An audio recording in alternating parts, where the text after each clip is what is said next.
राजकुमार सिद्धार्थ एक खुशहाल जीवन जीते थे और उनके पास वह सब कुछ था जो एक राजकुमार के पास होना चाहिए, जैसे एक भव्य महल, स्वादिष्ट भोजन और मनोरंजन के अनगिनत साधन। लेकिन राजकुमार सिद्धार्थ के भीतर एक गहरी बेचैनी थी। उन्हें दुनिया के दुख, बुढ़ापे और मृत्यु के बारे में जानने की तीव्र इच्छा थी। दोस्तों, आज की कहानी शुरू करने से पहले मैंने आपसे एक छोटी सी गुजारिश की है। अगर आपने अब तक हमारे चैनल को सब्सक्राइब नहीं किया है तो प्लीज चैनल को सब्सक्राइब कर लें और नोटिफिकेशन भी ऑन कर दें, ताकि आने वाले हर वीडियो की जानकारी आपको मिल सके। एक दिन राजकुमार सिद्धार्थ को महल से बाहर जाने का मौका मिला और पहली बार उनका सामना दुख, बुढ़ापे और मृत्यु से हुआ। इस अनुभव से वे बहुत दुखी हुए और उन्होंने अपना राज्य त्याग कर इन दुखों का कारण जानने की कसम खाई। उन्होंने अपनी विलासितापूर्ण जिंदगी छोड़ दी और एक साधारण सन्यासी का जीवन अपना लिया। वर्षों तक राजकुमार सिद्धार्थ ने विभिन्न गुरुओं से ज्ञान प्राप्त किया और कठोर तपस्या की। वे गहन ध्यान में बैठे और जीवन के रहस्यों को समझने की कोशिश की। अंत में एक रात बोधगया में एक पीपल के पेड़ के नीचे ध्यान करते हुए उन्हें ज्ञान की प्राप्ति हुई और वे बुद्ध बन गए। ज्ञान प्राप्ति के बाद उन्होंने अपना बाकी जीवन दूसरों को दुख से मुक्ति का मार्ग सिखाने में लगा दिया। उन्होंने 4 आर्य सत्य और अष्टांगिक मार्ग की शिक्षा दी, जो दुख से मुक्ति का मार्ग प्रशस्त करता है। गौतम बुद्ध की कहानी हमें सिखाती है कि सच्चा सुख भौतिक सुखों में नहीं, बल्कि ज्ञान और करुणा के मार्ग पर चलने में मिलता है। वे हमें यह भी याद दिलाते हैं कि कड़ी मेहनत, दृढ़ संकल्प और करुणा के जरिए हम अपने जीवन में कोई भी लक्ष्य हासिल कर सकते हैं। कुंडलिनी योग से लेकर ध्यान तक की सारी विद्याएं वे अपने शिष्यों को सिखाया करते थे। उन्हीं शिष्यों में निर्मल नाम का एक शिष्य था, जिसका व्यवहार अन्य शिष्यों से बिल्कुल अलग था। उसके शरीर में बिल्कुल भी ऊर्जा नहीं थी। वह हर समय थका हुआ महसूस करता था। एक बार की बात है, हर दिन की तरह गुरु अपने शिष्यों को ज्ञान का उपदेश दे रहे थे। प्रवचन के बीच में निर्मल को नींद आ गई और गुरु ने अचानक निर्मल को देखा। तब गुरु को गुस्सा आ गया। गुरु ने उसे डांटा और कहा, निर्मल, क्या तुम कल रात ठीक से सोए नहीं थे जो तुम्हें अभी नींद आ रही है? निर्मल डर गया और वह तुरंत नींद से जाग गया और फिर कहने लगा कि गुरुवर, मुझे माफ करना, मैं रात को भी सोता हूं, फिर भी पता नहीं मुझे हर समय नींद क्यों आती रहती है। ऐसा लगता है कि मेरे शरीर में कोई जान नहीं है। मैं बहुत जल्दी थक जाता हूं। हमेशा ऐसा लगता है कि किसी ने हमारे शरीर की ऊर्जा छीन ली है। गुरु कहते हैं कि निर्मल, तुम्हें बिल्कुल भी डरना नहीं चाहिए। आज मैं तुम्हारे साथ सभी शिष्यों को शरीर की ऊर्जा बढ़ाने के उपाय बता रहा हूं, जिसे तुम सभी ध्यान से सुनो। गुरु कहते हैं कि शिष्यों, केवल अच्छा खाना खाने से ही शरीर में ऊर्जा नहीं बढ़ती। शरीर में ऊर्जा बढ़ाने के कई कारण हैं। गुरु कहते हैं कि आश्रम में जो फसलें उगाई जाती हैं, क्या उनमें पानी डालने से ही अच्छी फसलें उगती हैं? क्या सभी शिष्य कहते हैं नहीं गुरुवर? उसमें खाद और मिट्टी के साथ साथ कई अन्य चीजें भी डालनी पड़ती हैं, तभी फसल अच्छी तरह तैयार होती है। गुरु कहते हैं कि अगर खेतों में पौधों पर केवल पानी डाला जाए तो क्या फसल अच्छी पैदा होगी? सभी शिष्य कहते हैं कि नहीं गुरुवर, ऐसे में तो फसलें मुरझा जाएंगी। गुरु कहते हैं कि ठीक इसी तरह हमारे शरीर का भी यही हाल है। अगर हम केवल अच्छा खाना खाएंगे, तब भी हमारे शरीर में ऊर्जा पैदा नहीं होगी। अच्छी ऊर्जा पैदा करने के कई तरीके हैं। पहला उपाय है कम खाने की आदत डालना। गुरु की यह बात सुनकर सभी हैरान हो जाते हैं कि गुरुवर, अगर हम बहुत कम खाना खाएंगे तो हमारे शरीर में ऊर्जा कहां से आएगी? गुरु कहते हैं कि यही बात आप सभी आज तक नहीं समझ पाए हैं। लोग सोचते हैं कि अगर आप ज्यादा खाना खाएंगे तो शरीर में ताकत बढ़ जाएगी। ऐसा कुछ नहीं होता। आपको पर्याप्त मात्रा में खाना खाना चाहिए, बल्कि मैं तो यह कहूंगा कि जितनी भूख है उससे थोड़ा कम खाएं। इससे क्या होगा कि आपके शरीर की प्राण ऊर्जा भोजन को जल्दी पचा लेगी और बची हुई ऊर्जा आपके शरीर की क्षतिग्रस्त कोशिकाओं की मरम्मत में मदद करेगी।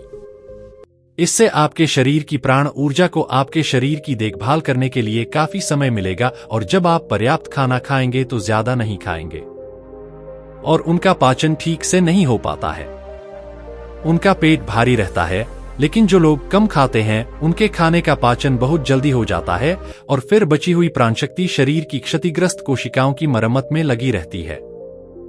ऐसे लोग बहुत ऊर्जावान महसूस करते हैं। आपने अजगर को तो देखा ही होगा। खाने के बाद अजगर कई घंटों या यूं कहें कई दिनों तक लेटा रहता है। उसके शरीर की फुर्ती खत्म हो जाती है। हम सभी के साथ भी ऐसा ही होता है। अगर हम ज्यादा खाना खाएंगे तो हमारे शरीर की सारी प्राणशक्ति पूरे दिन और रात उस खाने को पचाने में लगी रहेगी। लेकिन अगर हम पर्याप्त मात्रा में खाना खाते हैं या अपनी भूख से कम खाते हैं तो हमारे शरीर की बची हुई प्राणशक्ति हमारे शरीर की क्षतिग्रस्त कोशिकाओं की मरम्मत में लग जाती है। गुरु कहते हैं कि सबसे पहले आप सभी को जितनी भूख है उससे थोड़ा कम खाना चाहिए और आज से ही इस रहस्यमयी तरीके को अपनाना शुरू कर देना चाहिए।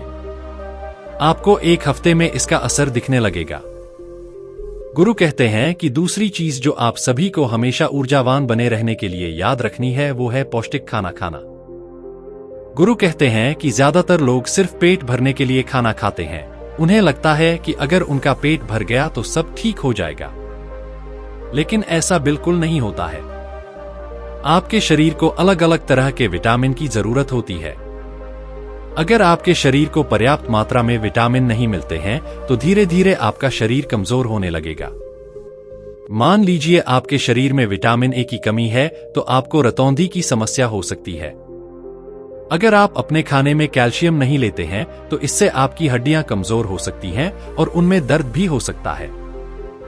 हड्डियों को मजबूत करने का सबसे अच्छा तरीका है दूध का सेवन करना और कुछ समय धूप में जरूर रहना। विटामिन डी का क्या होगा? यह धूप में त्वचा के नीचे पर्याप्त मात्रा में बनेगा। विटामिन डी धूप में बनता है और यह आपकी त्वचा के नीचे बनता है, जो आपके शरीर की हड्डियों को मजबूत बनाने में बहुत जरूरी है। इससे आपकी त्वचा की चमक भी बढ़ती है और आप स्वस्थ भी रहेंगे। गुरु कहते हैं कि अच्छा और पौष्टिक खाना खाओ और जितना हो सके प्राकृतिक खाना खाओ, इससे आपका दिमाग शांत रहेगा। गुरु कहते हैं कि ऊर्जावान बने रहने का तीसरा तरीका है व्यायाम और ध्यान करने की आदत डालना। शिष्य ने कहा, गुरुवर, हम तो रोज ऐसा करते हैं, इसमें कौन सी बड़ी बात है? यह तो सभी करते हैं। तब गुरु कहते हैं कि हाँ, आप सही कह रहे हैं, लेकिन अगर व्यायाम और ध्यान एक निश्चित समय पर नहीं किया जाए, अगर आप जब मन करे तब करेंगे तो इस तरह करने का कोई मतलब नहीं है, बल्कि आपको शरीर पर इसका बुरा असर देखने को मिलेगा। इसलिए सबसे जरूरी है कि व्यायाम और ध्यान एक निश्चित समय पर करें। गुरु कहते हैं कि सुबह के समय व्यायाम करना शुरू करें तो क्या होगा कि आपके शरीर की ऊर्जा बढ़ने लगेगी और आपका शरीर फुर्तीला भी होने लगेगा। क्योंकि व्यायाम करने से शरीर के सभी अंग मजबूत बनते हैं और उनकी कार्यक्षमता भी बढ़ती है, तो इससे आप दिन भर में लंबे समय तक आनंद से भरे रहेंगे, ऊर्जावान महसूस करेंगे। जब ऊर्जा धीरे धीरे कम होने लगेगी तो अगला दिन आता है, इसलिए आपको अगले दिन उसी समय पर व्यायाम करना चाहिए। आपका शरीर ऊर्जा से भरपूर रहेगा। लेकिन सबसे जरूरी बात यह है कि आपको व्यायाम और ध्यान एक निश्चित समय पर करना चाहिए, तभी आपको इसका असर देखने को मिलेगा। और हर दिन सुबह और रात को जब आप सोने जाएं तो ध्यान में लीन हो जाएं। ध्यान की शक्ति बहुत बड़ी है। ध्यान से आप अपने मन और मस्तिष्क को नियंत्रित कर सकते हैं। ध्यान से आपके शरीर की प्रक्रिया अच्छे से चलेगी। ध्यान में बहुत शक्ति है। आपको सुबह ध्यान की गहराई में जाना चाहिए। गुरु कहते हैं कि शिष्यों, अपने शरीर की ऊर्जा को बढ़ाने का चौथा तरीका है कि आपको चिंता पर नियंत्रण करना होगा। गुरु कहते हैं कि शिष्यों, अभी आप सभी बच्चे हैं, अभी आप सभी इतनी चिंता नहीं करते हैं, लेकिन चिंता ही उनके शरीर की ऊर्जा को छीन लेती है और जिसके जीवन में ज्यादा चिंता होती है वह मानसिक रूप से भी बीमार रहता है। इसलिए आप सभी को चिंता पर नियंत्रण करना होगा। चिंता करने से न तो हमारा भविष्य बदलता है और न ही हमारा अतीत। चिंता सिर्फ हमसे हमारा शरीर छीनती है। यह हमारी खुशी और विकल्प छीन लेती है। इसलिए आप जिस भी चीज को लेकर चिंतित हैं, एक बार ध्यान में बैठें और यह देखने की कोशिश करें कि वह चीज वाकई चिंता करने लायक है या नहीं। तब आप पाएंगे कि आपकी 70 से 80% चिंताएं बेकार की चीजों को लेकर हैं, जिनका वास्तव में कोई मतलब नहीं है। आप जितना किसी चीज को पकड़ कर रखेंगे, वह चीज आपको उतना ही ज्यादा परेशान करेगी। इसलिए जो हो रहा है उसे होने दो, क्योंकि अगर तुम्हारा शरीर स्वस्थ रहेगा, अगर तुम ऊर्जावान रहोगे तो चिंता से भी निपट सकोगे। इसलिए शिष्यों, अगर तुम ऊर्जावान रहना चाहते हो तो चिंता पर काबू पाना होगा, और इसके लिए तुम्हें प्रतिदिन ध्यान और व्यायाम का अभ्यास शुरू करना होगा। गुरु कहते हैं कि हमेशा ऊर्जावान बने रहने का 5वां नियम है, समय की गति के अनुसार चलो। शिष्य कहते हैं कि गुरुवर, मैं यह बात ज्यादा समझ नहीं पा रहा हूं कि समय की गति के अनुसार क्या होता है। गुरु कहते हैं कि चारों तरफ पेड़ पौधे ऊर्जा से भरे हुए हैं, इसी तरह आपका शरीर भी ऐसा ही है। अगर आप सूर्योदय से पहले अपने बिस्तर से नहीं उठते हैं तो आपके शरीर की ऊर्जा कम होने लगती है। खुद को प्रकृति के साथ तालमेल में रखें। जब सूरज उगता है तो आप सभी को अपने बिस्तर से उठ जाना चाहिए, और जब सूरज ढलने लगे तो आप सभी को उसी समय सो जाना चाहिए। अगर आप सभी सही समय पर सही काम करेंगे तो आपका शरीर हमेशा ऊर्जावान रहेगा। जो व्यक्ति आलसी है, सूर्योदय के बाद उठता है और पूरी रात जागता रहता है, दिन में सोता रहता है, तो उसके शरीर की ऊर्जा क्षीण होने लगती है। क्योंकि अगर आप खुद को प्रकृति के साथ तालमेल में नहीं रखेंगे तो आपके शरीर की ऊर्जा क्षीण होने लगेगी। इसलिए अपने सभी काम समय के अनुसार करें। जब आप समय के अनुसार काम करेंगे तो आपका शरीर भी स्वस्थ रहेगा और आपको काम करने की चिंता नहीं करनी पड़ेगी, क्योंकि आपने अपना काम सही समय पर किया है। इसलिए अगर आप लंबी जिंदगी जीना चाहते हैं तो अपना काम समय के हिसाब से करें। गुरु कहते हैं कि हमेशा ऊर्जावान बने रहने का 6वां नियम है खुद पर ध्यान देना। गुरु कहते हैं कि यह बहुत ही पावरफुल नियम है। खुद पर ध्यान देने का मतलब है कि आप खुद से प्यार करें, अपने लिए अच्छा सोचें। कई बार ऐसा होता है कि कुछ लोग दूसरों की जिंदगी से बहुत निराश होते हैं। अगर कोई दूसरा तरक्की कर रहा है तो वो इससे बहुत परेशान होते हैं। इससे उनके अंदर जलन की भावना पैदा होती है, और जो व्यक्ति दूसरों की तरक्की से दुखी होता है तो उसके अंदर जलन की भावना पैदा होती है, तो धीरे धीरे उसके शरीर की ऊर्जा खत्म होने लगती है। इसलिए दूसरों पर ध्यान देने की बजाय खुद पर ध्यान दें। खुद को बेहतर बनाना शुरू करें। जब आप पूरी ऊर्जा के साथ खुद को बेहतर बनाना शुरू करेंगे तो आपका काम जरूर सफल होगा। वो व्यक्ति अपने जीवन में कभी सफल नहीं होता जो हर समय दूसरों के बारे में सोचता रहता है, दूसरों की बुरी बातें सोचता रहता है, दूध के प्रति जलन की भावना रखता है। उस व्यक्ति की ऊर्जा कभी अच्छी नहीं होती। लेकिन जो व्यक्ति अपने बारे में अच्छा सोचता है और दूसरों के बारे में अच्छा सोचता है, उसकी ऊर्जा हमेशा बनी रहती है। इसीलिए अगर आप अपनी ऊर्जा को बढ़ाना चाहते हैं तो अपने बारे में अच्छा सोचें और खुद से खूब प्यार करें। जब कोई व्यक्ति किसी दूसरे व्यक्ति से ईर्ष्या करता रहता है तो उसके हार्मोन नकारात्मक होने लगते हैं और उसके शरीर से अच्छे हार्मोन कभी स्रावित नहीं होते, जिससे उसकी ऊर्जा कम होने लगती है। लेकिन जो व्यक्ति अच्छा सोचता है, सकारात्मक रहता है, तो उसके शरीर के सभी हार्मोन सकारात्मक तरीके से स्रावित होते रहते हैं, जिससे उसके शरीर में ऊर्जा बनी रहती है। गुरु कहते हैं कि हमेशा ऊर्जावान बने रहने का 7वां नियम है सकारात्मक बने रहना। आपके जीवन में कैसी भी परिस्थिति आए, आपको हमेशा सकारात्मक बने रहना है। व्यक्ति जितना सकारात्मक होगा उसकी सोच उतनी ही सकारात्मक होगी। वह समस्याओं से बेहतर तरीके से निपट सकता है। लेकिन जिस व्यक्ति का मन हमेशा नकारात्मक विचारों से भरा रहता है, वह नकारात्मक विचार ही सोचता रहता है। इसलिए उसकी ऊर्जा लगातार नीचे की ओर बहती रहती है, जिससे उसके शरीर की ऊर्जा धीरे धीरे खत्म होने लगती है।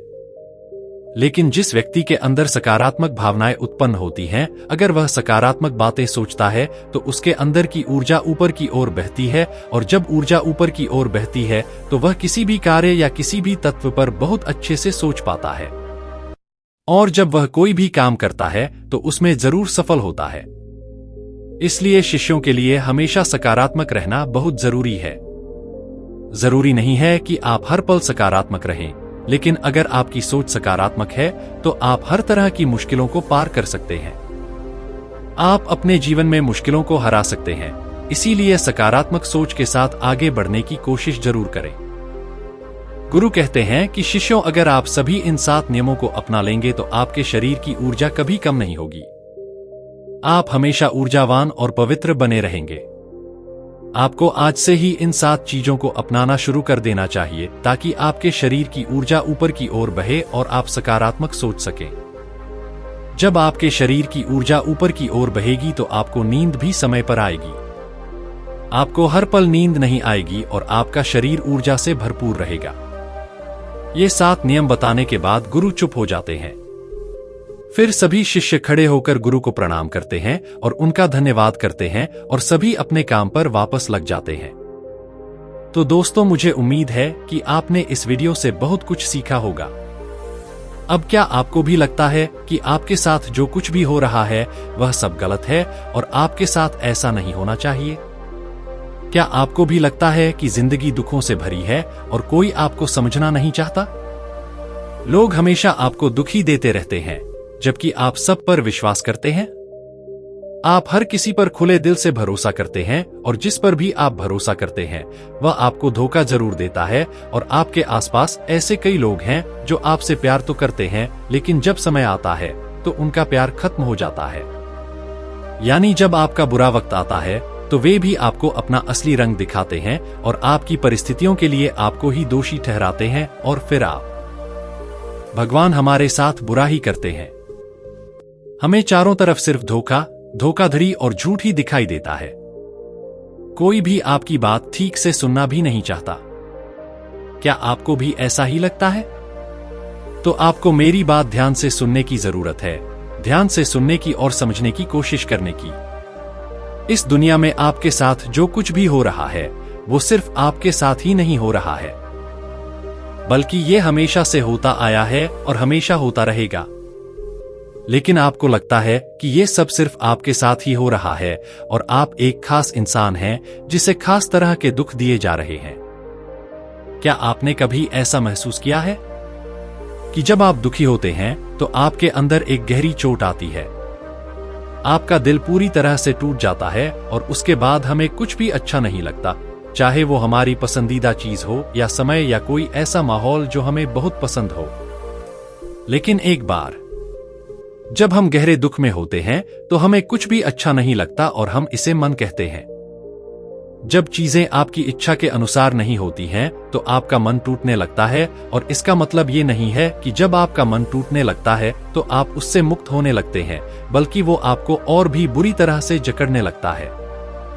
ये आपको हर तरफ से घेर लेता है और आपको बताता है कि आपके सामने जितने भी लोग हैं वो आपके दुश्मन हैं, वो सब आपका बुरा चाहते हैं।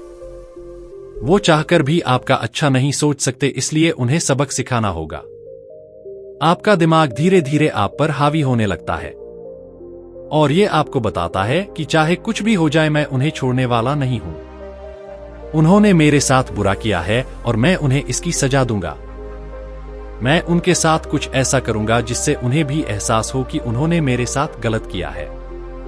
और कुछ लोग तो इस सबक को सिखाने के लिए अपनी जान भी दे देते हैं। उन्हें लगता है कि अगर वो ऐसा करेंगे तो उन्हें सबक जरूर मिलेगा, लेकिन ऐसा होता नहीं है। जो अपनी जान दे देते हैं उन्हें कुछ नहीं मिलता। जिनके लिए उन्होंने अपनी जान दी है उन्हें कुछ भी महसूस नहीं होता। हर कोई सिर्फ 2 दिन रोता है और तीसरे दिन फिर से अपनी जिंदगी में व्यस्त हो जाता है, जैसे कि वो पहले अपनी जिंदगी जी रहे थे। लेकिन अगर आप हकीकत देखेंगे तो आपको समझ आएगा कि असल में आपको सिर्फ सहानुभूति की जरूरत है और वो कोई आपको देना नहीं चाहता। इसीलिए आप दर्द में रहते हैं, गम में रहते हैं। आप चाहते हैं कि कोई आपके साथ आए, आपसे आपका दर्द पूछे, वो आपके साथ खड़ा हो और आपकी बात सुने, लेकिन ऐसा कुछ नहीं होता और इसीलिए हम दुनिया को कोसते हैं। कहते हैं कि सब कुछ हमारे साथ ही हो रहा है। लेकिन मेरा आपसे एक सवाल है, क्या आप धरती पर सिर्फ यही करने आए थे? आप कह रहे हैं कि आपके जीवन का उद्देश्य कुछ और है, लेकिन आप गलत उलझन में फंसे हुए हैं। आपको यहां से निकलना होगा, क्योंकि 99% लोग इन्हीं उलझनों में फंसे रहते हैं और वो अपने जीवन में कभी कुछ अलग नहीं कर पाते, कभी कुछ अच्छा नहीं कर पाते। लेकिन मैं चाहता हूं कि आप कुछ अलग सोचें, कुछ अलग करें, क्योंकि ये तभी अच्छा होगा जब आप इस जीवन का सही इस्तेमाल कर पाएंगे। और यही हमारे चैनल का उद्देश्य भी है कि आप सही रास्ते पर आगे बढ़े। लेकिन अब आपके मन में ये सवाल उठ रहा होगा कि वो कौन सा बड़ा काम है जो हमें करना चाहिए?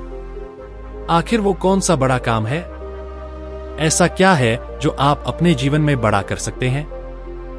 क्या यह सरकारी नौकरी पाना है? क्या यह कोई बड़ा व्यवसाय खड़ा करना है? क्या यह मंत्री, प्रधानमंत्री या राष्ट्रपति बनना है? क्या यह लोगों की मदद करना है, या धर्म और जाति की दुहाई देकर अपनी जिंदगी खत्म कर देना है, या ऐसा आविष्कार करना है कि लोग आपको सदियों तक याद रखें? आपका नाम इतिहास में दर्ज होना चाहिए।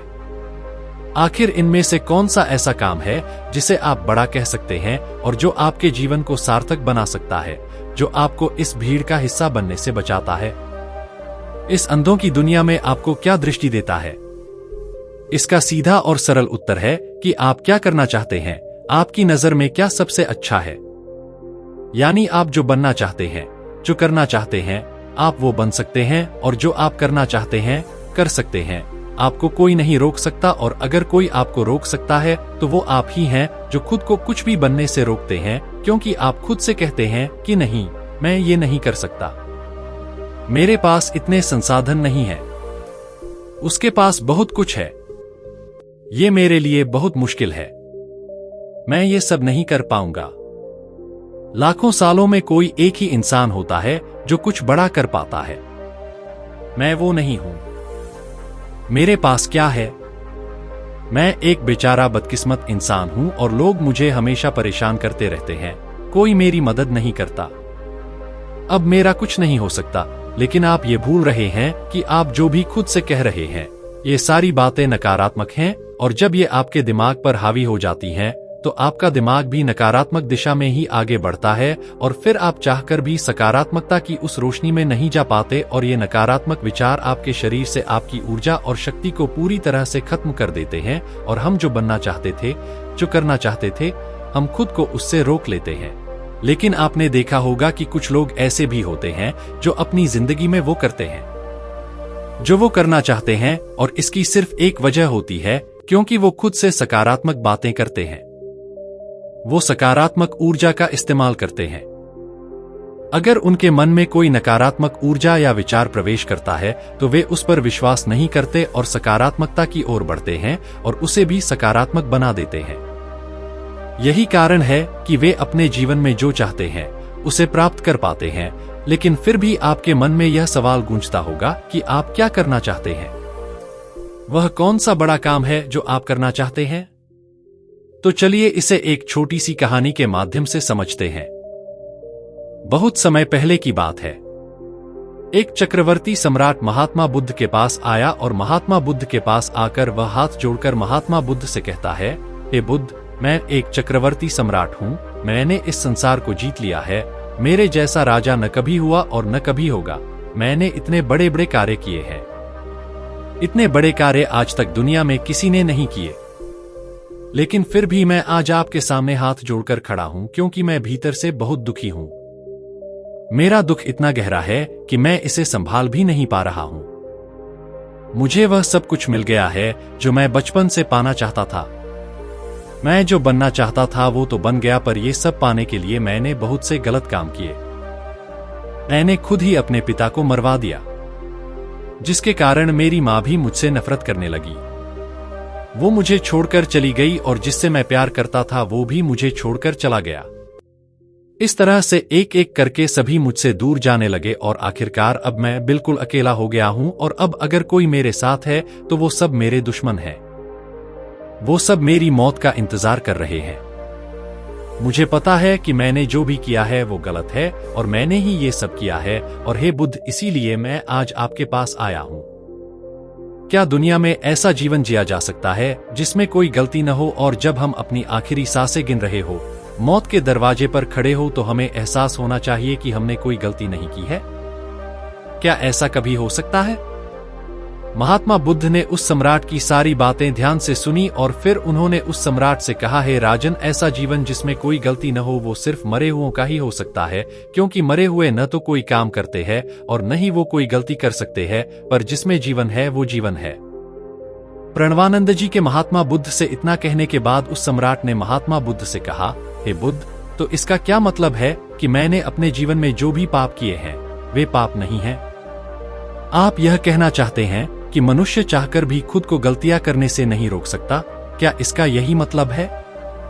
इस पर महात्मा बुद्ध ने एक बार फिर उस सम्राट से कहा, हे राजन, हमारे जीवन में गलतियां होना स्वाभाविक है। हम अपनी गलतियों से ही सीखते हैं।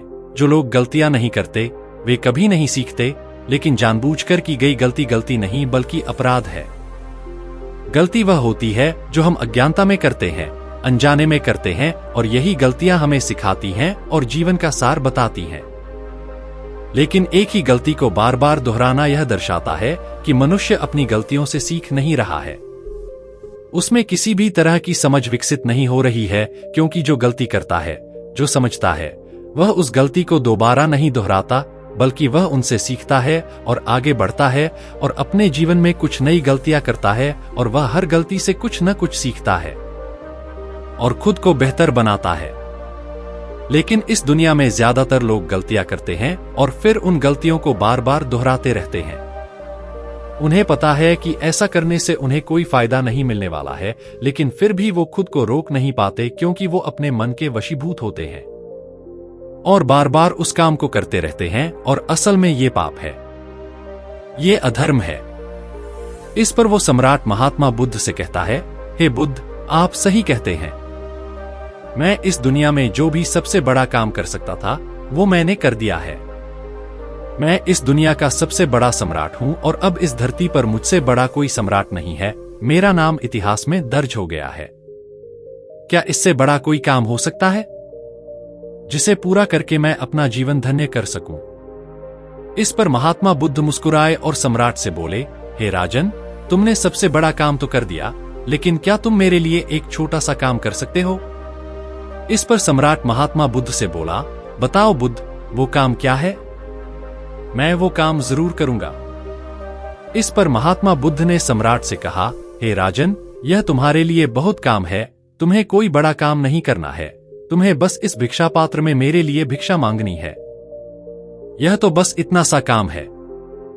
क्या तुम मेरे लिए यह कर पाओगे? इस पर सम्राट ने महात्मा बुद्ध से कहा, यह कैसे संभव है? मैं इस राज्य का सम्राट हूं। मैं भिक्षा कैसे मांग सकता हूं? अगर तुम्हें भिक्षा चाहिए तो मैं तुम्हें भिक्षा दूंगा।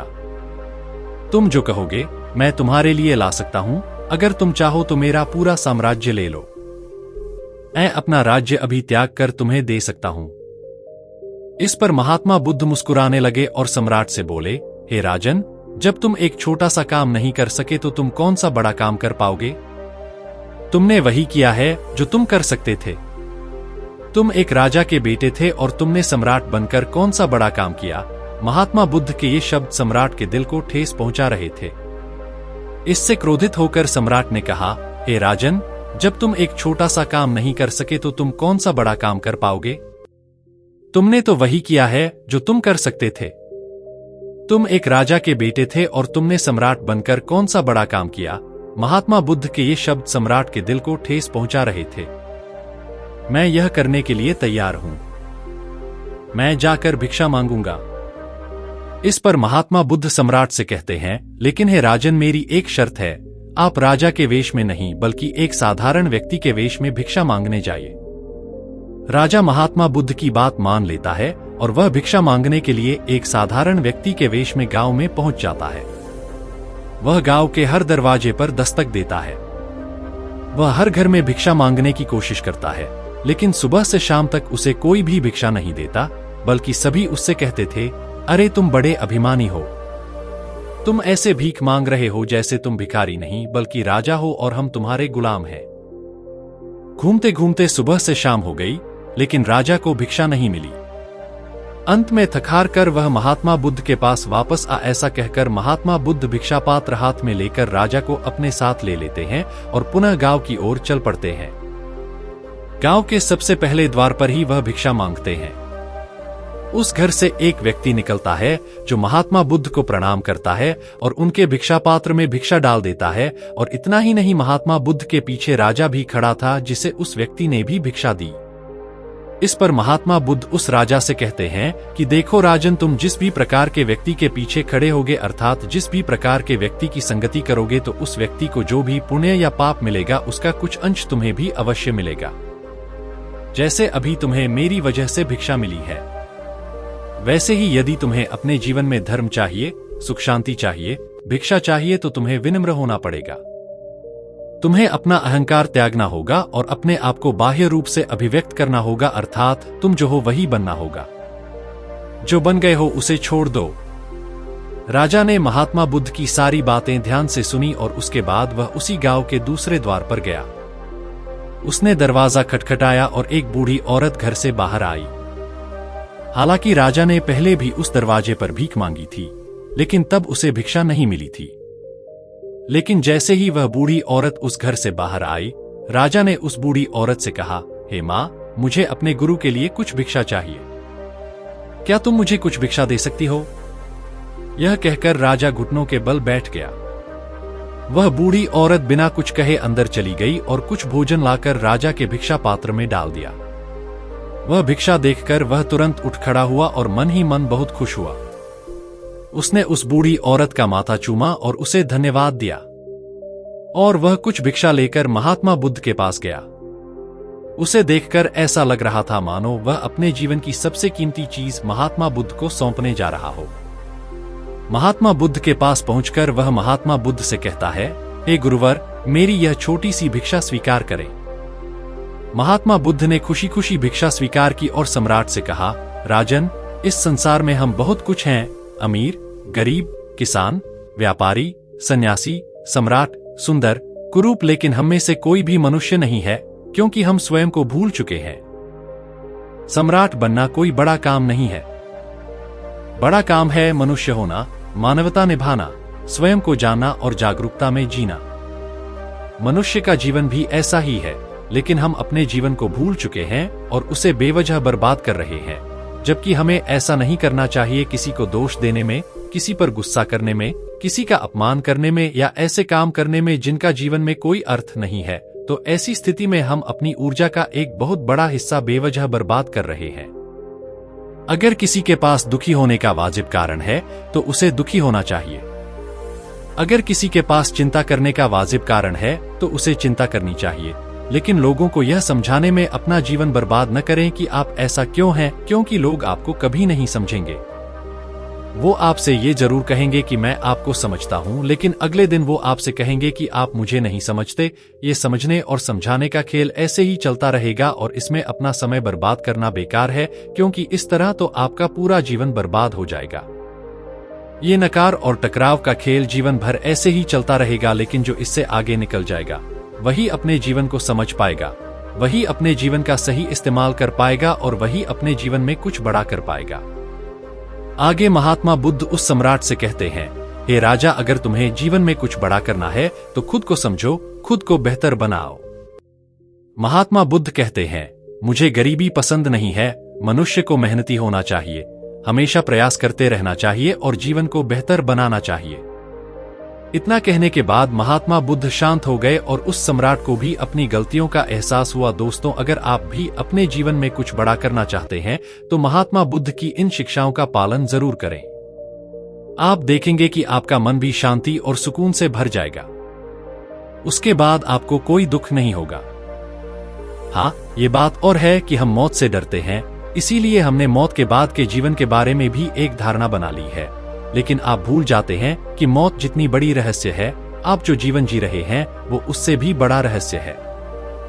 हम सभी ये अच्छी तरह जानते हैं कि अगर कोई चीज है तो वो नष्ट भी होगी, और ये इतना बड़ा रहस्य नहीं है। बड़ा रहस्य तो ये है कि कोई चीज कैसे अस्तित्व में है, उसका जन्म क्यों हुआ और क्यों नहीं हुआ। उसके बाद भी पता नहीं क्यों हम जीवन के बारे में उत्सुक नहीं होते, बल्कि हम मृत्यु के बारे में ज्यादा उत्सुक होते हैं, क्योंकि हम जीवन जी रहे हैं। लेकिन मृत्यु एक ऐसी घटना है जो भविष्य में घटित होगी। कैसी होगी, उसके बाद क्या होगा, कुछ होगा या नहीं, मृत्यु के बाद हमारे साथ क्या होता है, ऐसे कई सवाल अक्सर हमारे मन में आते हैं, जिसकी वजह से मौत हमारे लिए जीवन से भी ज्यादा रहस्यमय हो जाती है। और हम सभी इस हकीकत को जानते हैं कि एक दिन हम सभी को मरना ही है, लेकिन उसके बाद भी हम अनजान लोगों की तरह बैठे रहते हैं। हमें लगता है कि हम अभी भी बच्चे हैं, हम अभी भी जवान हैं, हमारे पास बहुत समय है, उसे हम बुढ़ापे में भर लेंगे। पर आप भूल रहे हैं कि आपके पास ज्यादा समय नहीं है। किसी के पास कितना समय है यह कोई नहीं जानता। आप बच्चे हैं, जवान हैं या बूढ़े, इससे कोई फर्क नहीं पड़ता। इसलिए आज से ही अपना जीवन जीना शुरू कर दीजिए, क्योंकि जितना आप जीवन को खुलकर जिएंगे, यह जीवन आपको उतना ही आनंद देगा। जितना हो सके इस जीवन को समझने की कोशिश कीजिए, क्योंकि हमारे जीवन के ठीक पीछे मौत भी खड़ी है। मौत का भी एक जीवन होता है। एक समय होता है जब मौत आ रही होती है, तो वह भी एक समय होता है। जब मौत हो रही होती है, वह भी एक समय होता है, और जब मौत हो चुकी होती है, तो वह भी एक समय होता है, जब सब कुछ खत्म हो जाता है। और यह बिल्कुल हमारे जीवन की तरह ही है। एक समय हम यह जीवन जी रहे होते हैं, एक समय यह जीवन हो रहा होता है, और एक समय हमारा जीवन पूरी तरह से खत्म हो जाता है। जैसे जीवन का एक समय होता है, वैसे ही मृत्यु का भी एक जीवन काल होता है। पर हम मूर्ख हमेशा अपनी मौत के बारे में ही चिंतित रहते हैं। हम यही सोचते रहते हैं कि मौत कैसी होगी, कब होगी और मरने के बाद हमारा क्या होगा। इस बात से हम भी डरते हैं, लेकिन जो हमारे पास आज है, यानी हमारा जीवन है, उस पर हम ध्यान नहीं देते। हम केवल उस घटना के बारे में सोच रहे होते हैं जो घटने वाली है। हमें नहीं पता कि हमारे साथ कब क्या घट जाए, और आज की कहानी में हम इसी के बारे में चर्चा करने वाले हैं, इसलिए यह कहानी बहुत महत्वपूर्ण होने वाली है। इस कहानी को अंत तक जरूर सुने। बहुत समय पहले की बात है, एक शहर में एक गुरु रहा करते थे। उनका एक शिष्य भी था। वह शिष्य हमेशा पड़ोस के शहर में भिक्षा मांगने जाता था। एक दिन की बात है, वह शहर से भिक्षा मांगकर लौट रहा था। तभी उसे रास्ते में एक पेड़ पर एक बहुत ही सुंदर पक्षी दिखाई दिया। वह पक्षी बहुत ही मनमोहक था, जिसे देखकर शिष्य वहीं रुक गया। उसकी आवाज भी बहुत मधुर थी। शिष्य खड़ा होकर उस पक्षी को देख रहा था, तभी अचानक उस पक्षी की मौत हो गई। एक जहरीले सांप ने उसे खा लिया। यह देखकर शिष्य बहुत दुखी हुआ। उसकी आंखों से आंसू बहने लगे। वह चाहकर भी उस पक्षी के लिए कुछ नहीं कर सकता था। उसने बस अपना दुख व्यक्त किया और वहां से आगे बढ़ गया। जब वह दुखी होकर अपने मार्ग पर आगे बढ़ रहा था, तो उसने कुछ दूर जाने पर देखा कि एक मां अपने छोटे से बच्चे की मृत्यु पर रो रही थी। रो रो कर मां की हालत बहुत खराब हो गई थी। लेकिन जब शिष्य ने मृत्युशैया पर लेटे हुए बच्चे की ओर देखा, तो उसके चेहरे को देखकर ऐसा लग रहा था कि जैसे वह किसी भी क्षण उठकर बोल पड़ेगा, लेकिन वह अब चुप हो चुका था। अब वह कुछ भी नहीं कह सकता था और न ही वह उसके लिए कुछ कर सकता था। वह चुपचाप आश्रम में आ गया और वह पूरा दिन उदास रहा। उसके मन में हमेशा यही सब विचार चलते रहते थे, लेकिन उसने अपने गुरु से कुछ नहीं कहा। अगले दिन वह फिर से भिक्षा मांगने के लिए पड़ोसी शहर में गया। जब वह भिक्षा मांगकर लौट रहा था, तो उसने देखा कि एक बूढ़ा व्यक्ति अपनी अंतिम सांसें गिन रहा था और वह भी अचानक मर गया। इन सब बातों ने शिष्य को बहुत परेशान कर दिया था। उसके मन में कई सवाल उठने लगे थे। वह समझ नहीं पा रहा था कि मृत्यु क्या है और यह क्यों आती है। उसे अब मृत्यु से डर लगने लगा था।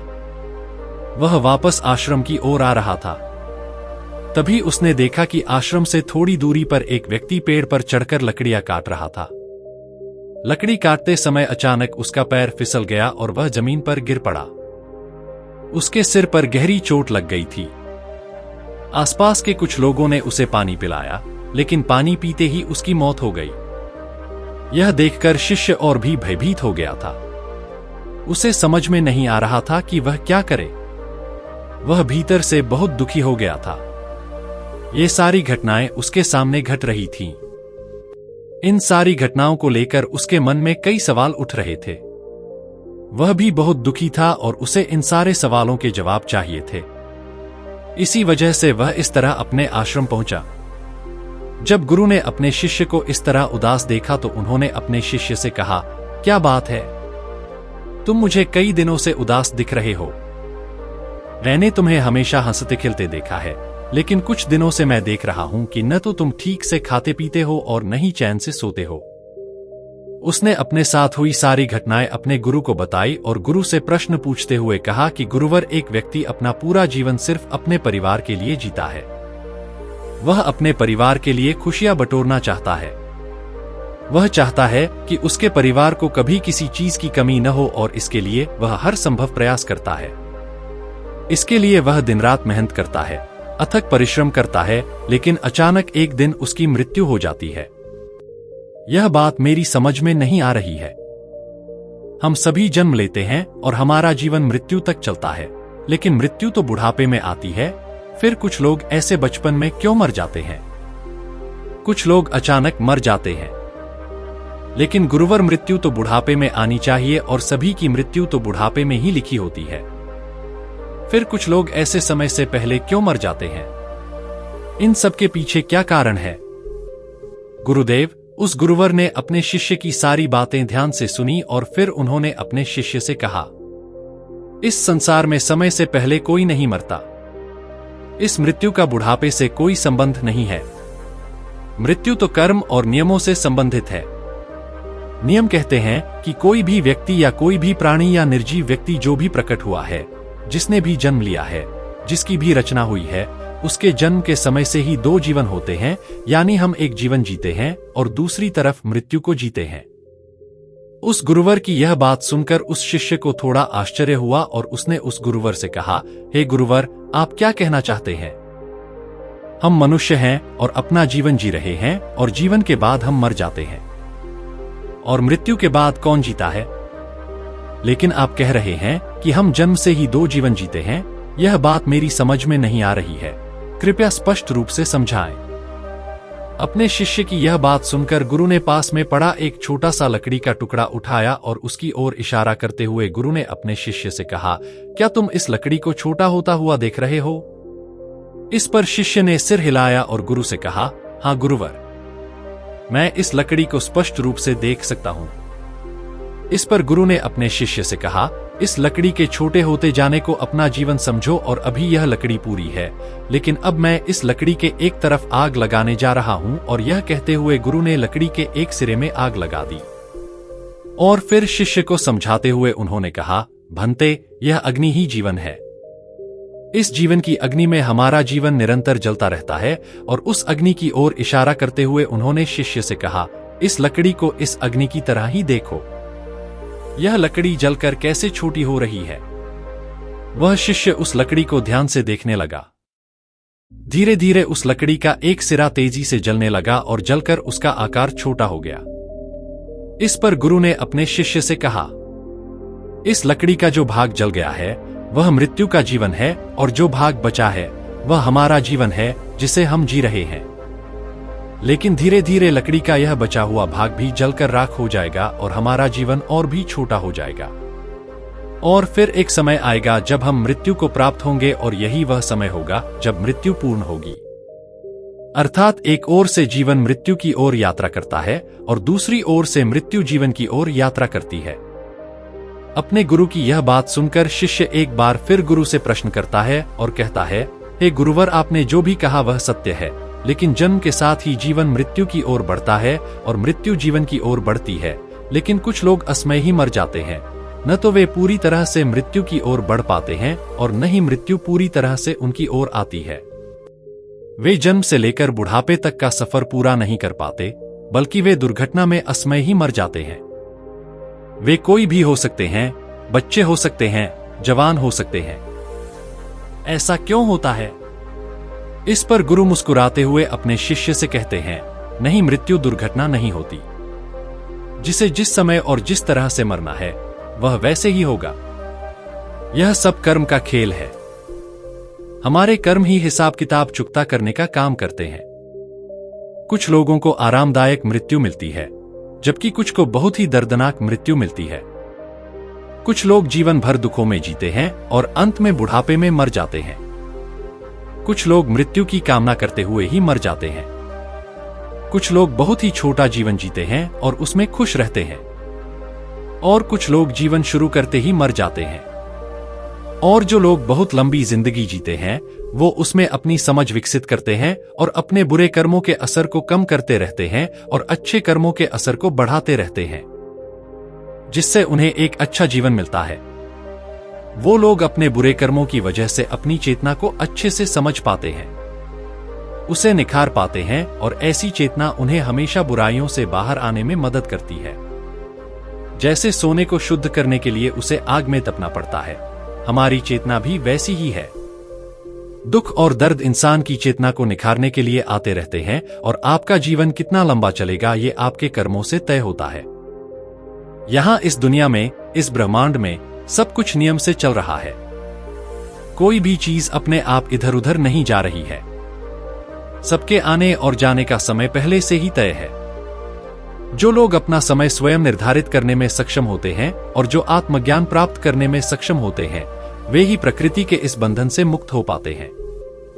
आगे गुरु अपने शिष्य को चेतावनी देते हुए कहते हैं, लेकिन एक बात और याद रखना, जो लोग आत्मज्ञान प्राप्त कर लेते हैं वे प्रकृति के बंधन से मुक्त हो जाते हैं, लेकिन वे कभी भी प्रकृति के नियमों में हस्तक्षेप नहीं करते।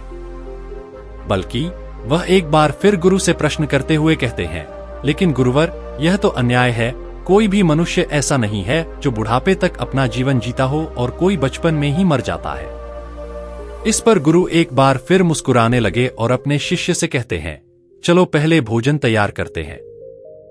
आगे वे अपने शिष्य से कहते हैं, पहले थोड़ा आटा लो और उसमें बिना पानी डाले उसे गूंथने का प्रयास करो। इस पर शिष्य गुरुवर से कहता है, लेकिन गुरुवर, मैं बिना पानी के आटा कैसे गूंथ सकता हूं और बिना पानी के रोटी कैसे बनेगी? अगर आटा गूंथ लिया है और रोटी बनानी है तो उसमें पानी तो डालना ही पड़ेगा, है न? इस पर गुरु अपने शिष्य से कहते हैं, ठीक है, तुम पानी डालकर आटा गूंथ लो और रोटी बेल लो, लेकिन इसे तवे पर मत डालना, नहीं तो यह दुख देगा, जल जाएगा। इस पर शिष्य एक बार फिर गुरु से कहता है, लेकिन गुरुवर, जब तक मैं रोटियां बेलकर उन मरीजों को तवे पर नहीं डालूंगा, रोटियां कैसे बनेंगी? हमारा पेट कैसे भरेगा? अगर हमें रोटियां खानी हैं, तो मुझे ये सब तो करना ही पड़ेगा, है न?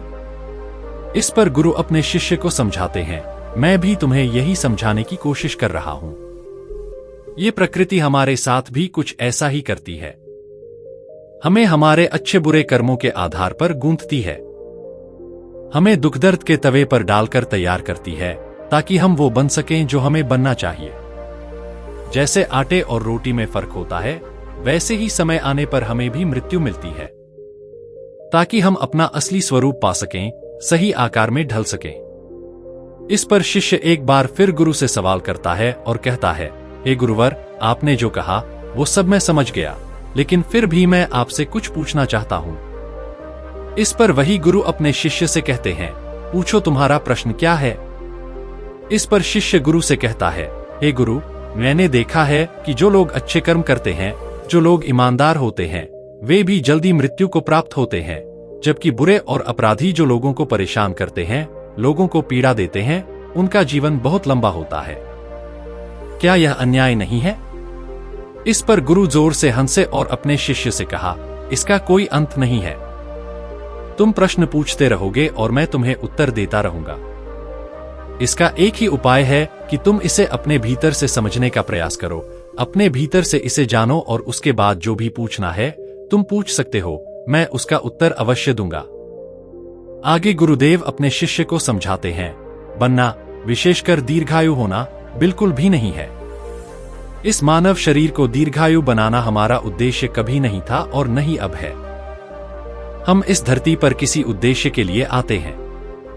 जैसे ही वह उद्देश्य पूरा हो जाता है, हमारा जीवन भी समाप्त हो जाता है और हम वापस लौट जाते हैं, जैसे कुछ मजदूर घर बनाते हैं। जान ले कि घर बन जाने के बाद उनका काम पूरा हो जाता है और फिर उन्हें वहां से चले जाना होता है। इसी प्रकार कर्म और नियमों के आधार पर हम अपना उद्देश्य पूरा करते हैं और जब हमारा उद्देश्य पूरा हो जाता है तो हमें यहाँ से चले जाना होता है और इसके लिए हमारा जीवन बड़ा हो या छोटा, जान ले इससे कोई फर्क नहीं पड़ता।